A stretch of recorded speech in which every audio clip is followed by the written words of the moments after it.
Hoje a gente falou sobre uma reportagem do GE que revelou que o Atlético espera regularizar os pagamentos aí do elenco em no máximo 3 meses e tal. E aí a gente vai falar sobre essa questão das finanças do clube. Eu acho que essa matéria do GE, ela meio que prepara o terreno para daqui a pouco justificar que o Atlético venda jogadores. Porque não vai ter jeito, vai ter que vender. Vai ter que vender para arcar com a trozoba que está aí, apresentada. A Galápagos divulgou um relatório, daqui a pouco nós vamos mostrar. Aliás, pode colocar agora, Andrezão. A Galápagos, ela inclusive a avaliação do status ecofinanceiro dos clubes de futebol. Olha aqui, ó. De clubes que operam no positivo, que as contas estão todas em dia. Então, na ponta é o Atlético Paranaense, curiosamente, na Série B, né? Então, custou ao Atlético Paranaense estar aqui, bem posicionado, no ranking financeiro dos clubes. Ele está em primeiro, mas está na Série B. Abaixo dele vem o Juventude, que vai brigar desesperadamente para não cair. Depois o Cuiabá, depois o Criciúma, e só aí vem Flamengo, Red Bull Bragantino, Atlético Goianiense, Palmeiras, Grêmio, etc. e tal.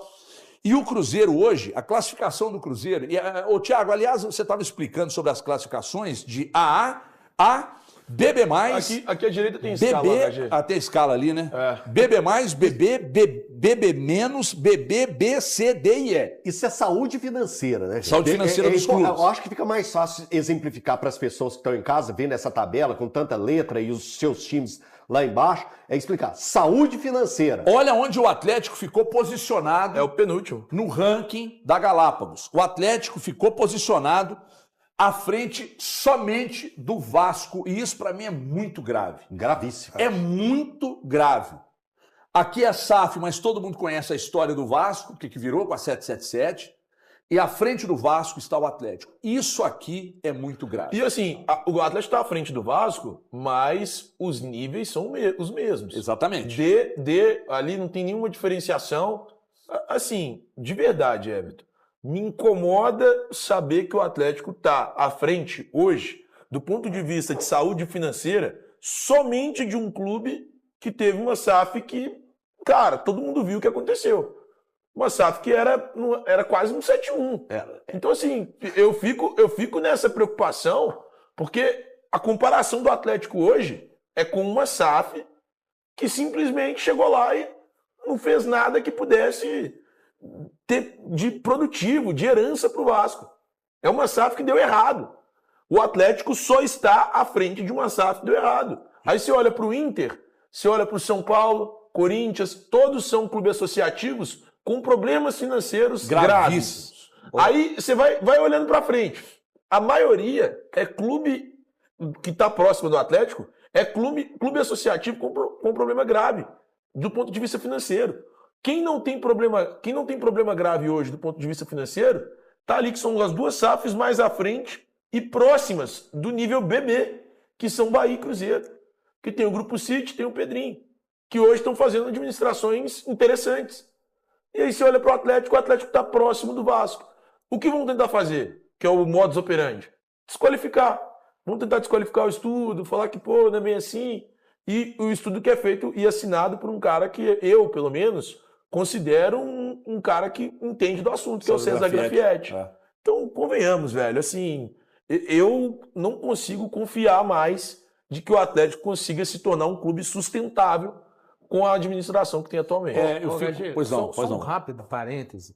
E aí, o telespectador que está em casa, especialmente o torcedor do Atlético, entenda que o que eu estou dizendo aqui não tem nada a ver com cor de camisa, mas sim de situação institucional. Eu acho assustador o Atlético estar a essa distância do Cruzeiro. E vou falar o porquê. Em anos em que o Atlético estava... Exemplo, em 21...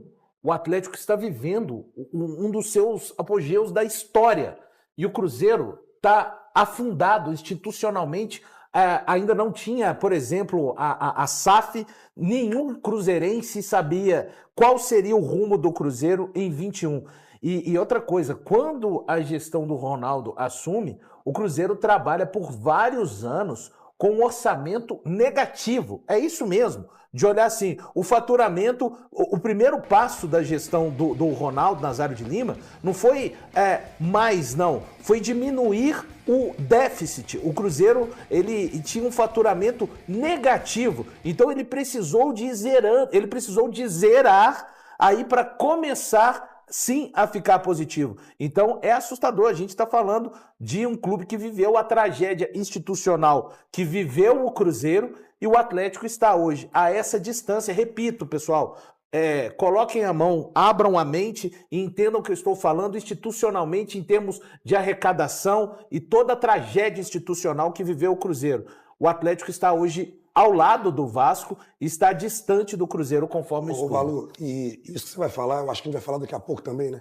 Tem muito a ver do Cruzeiro ter feito a RJ, o Atlético não. Sangrou, isso pode ter um peso. Sangrou, né? Breno. Viveu conforme podia. E o que preocupa é o seguinte, nós estamos falando de 2023, 2024, né? O faturamento do Atlético do ano passado foi recorde. O Atlético teve aí na final da Copa do Brasil e da Libertadores. Esse ano vai estar? Da Libertadores não. Então vai cair. A grosso modo, e ontem eu falei aqui que eu estive com um empresário do mundo da bola, ontem à tarde, uma reunião e tal, e ele me disse, Everton, a dívida do Atlético é impagável, só tem 2 caminhos para o Atlético. Esse empresário me disse ontem, que conhece muito, muito do meio do futebol, principalmente de clubes. Ele me disse, Everton, tem 2 caminhos. Ou os donos injetam dinheiro para sanear de fato e para colocar a casa em ordem, ou pega-se a receita do clube e joga ela aqui para baixo, o orçamento do clube joga aqui para baixo. Então hoje, vamos pegar aqui, a folha do Atlético hoje é o quê? 18 milhões? 16 para 17. Vai lá, vamos botar 18 aqui. 18 milhões.